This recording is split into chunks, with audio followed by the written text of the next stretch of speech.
So it's official. The stage has officially been set for the epic battle between Trump versus Biden, the battle we've all been waiting for. Unprecedented maneuver that Joe made that just set off Trump's rage, and rightfully so. It has a lot to do with, well, this committee, the Select Committee to investigate the January 6th attack on the United States Capitol. You remember who started this off. You remember those familiar faces once again involved in the attempt to destroy President Donald Trump. Raskin being one of them. But before we get started on that story, I'm going to ask you a huge favor. If you haven't subscribed to Lisa, I certainly hope you will. You'll see just below where to do that. She'll throw up just above me a link to go ahead and subscribe to my channel. It would mean the world to me. It's what we do to still give the information that can be provided here. Everything else we move over to Restricted Republic. But Lisa also wanted me to give a shout out to her sponsor, NobleGoldInvestments.com.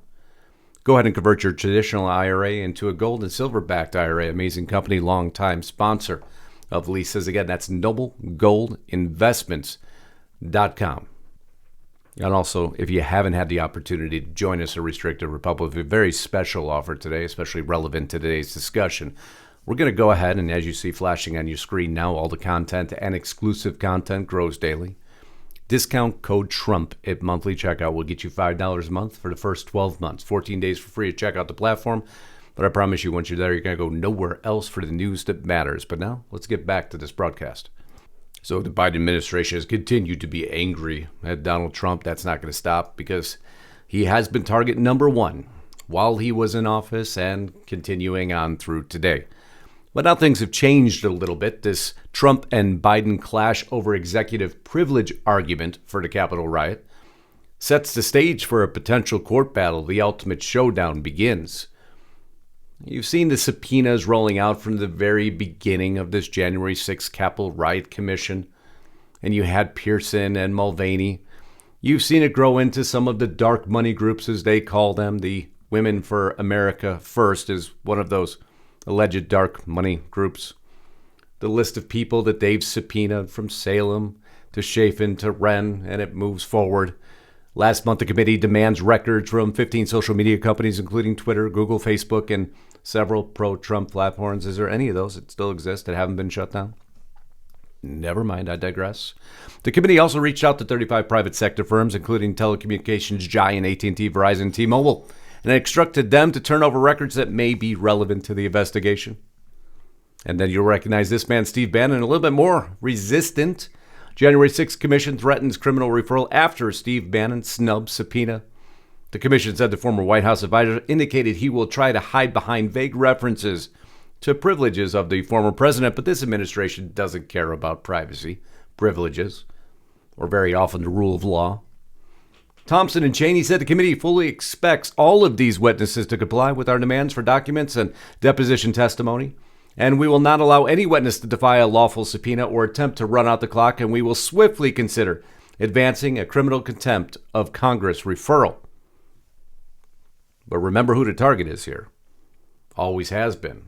Well, in all reality, that target is a little bit more expansive than that because they're not coming for him, right? They're coming for us. And he's just standing in the way of this man. Biden White House leans towards releasing information about Trump and January 6th attack, setting off legal and political showdown. And well, it certainly is. But Biden's White House, again, well, they're such good folks, just plan on erring on the side of disclosure, because the gravity of the events of January 6th, according to people familiar with discussions who, like others, spoke on conditions of anonymity. In response to questions about White House deliberations over what information released, Biden's spokesman, Michael Gwynn, said the president views the attack on the Capitol as a dark stain on our country's history and is deeply committed to ensuring that something like that can never happen again. Very normal talking points out of this administration.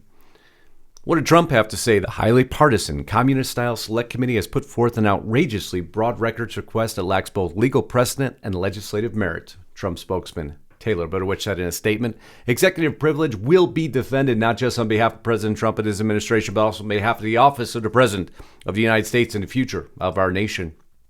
It's not really relevant because there's no president involved, Raskin responds.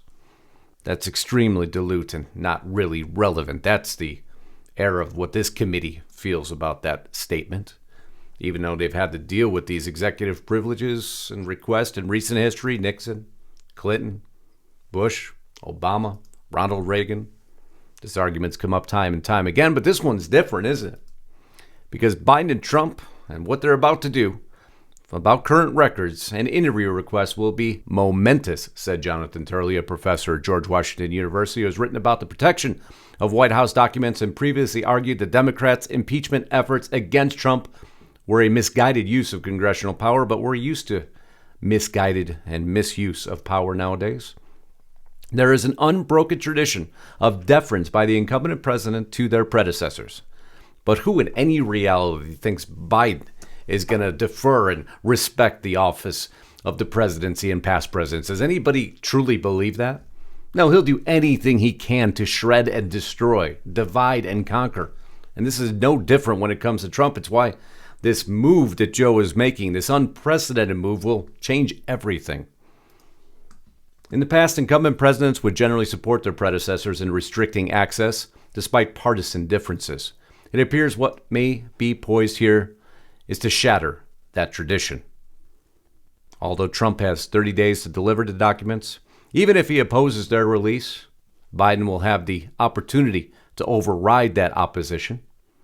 So Donald Trump has taken additional measures, writing this letter to the National Archives and Records Administration, stating within it, the committee requested an extremely broad set of documents and records potentially numbering in the millions, which unquestionably contain information protected from disclosure by the executive and other privileges, including, but not limited to, the presidential communications, deliberative process, and attorney-client privilege.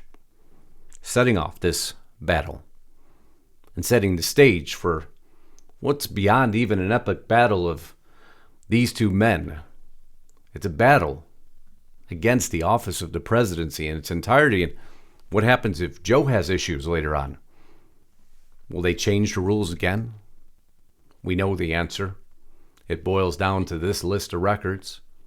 But what's within it can very well further unravel the fabric of this great republic. So Trump tells former aides to defy January 6th committee subpoenas. The House panel probing had demanded documents and testimony from former presidents' aides by Thursday. That's only happened in part because Trump has vowed to take all necessary and appropriate steps to shield his presidential records from an extremely broad request from the House committee investigating the January 6th Capitol riot, setting up a potential court battle after President Biden said the Democrat-led committee should get all documents. And we are now staring at one of the most historic tests of executive power. The decision of the current president not to assert executive privilege is going to weigh heavily. In a statement Friday, Trump said the radical left Democrats tried the Russia witch hunt, they tried the fake impeachments, and now they're trying once again to use Congress to persecute their political opponents. Their requests are not based in law or reality. It's just a game to these politicians. The president has determined that an assertion of executive privilege is not warranted for this first set of documents from the Trump White House that has been provided to us by the National Archives. That's what Jen Psaki told reporters. You feel the battle, jostling back and forth. Biden has rejected our request to withhold White House information from House Unselect Committee investigating the January 6th protests, but has not taken a stance on the insurrection that took place on November 3rd. This is from Trump now. Often referred to as the crime of the century, he ranted. This will put the White House in a terrible position. When the inevitable request for information comes concerning the massive corruption by Hunter Biden and the alleged well-documented crimes committed by the Biden family, the least of which are Hunter's paintings selling for as much as $500,000. So I'll close with this line from Trump. Should the committee persist in seeking other privileged information, I will take all necessary and appropriate steps to defend the office of the presidency. And hence, the battle has begun. Battle lines drawn. And will we again demolish a standard in history? The way we've run this nation, this republic for so long, will again the Biden administration demolish it like they have everything that was held so sacred and dear? My belief is they absolutely will. They will tread over the office. They will tread over Trump.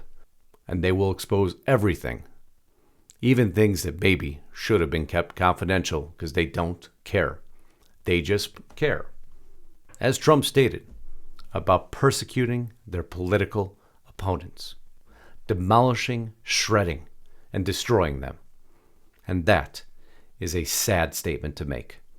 I love you all. If you haven't subscribed to Lisa, don't forget, if you haven't gone to my channel yet, please do. She'll put a link just below or in her description box.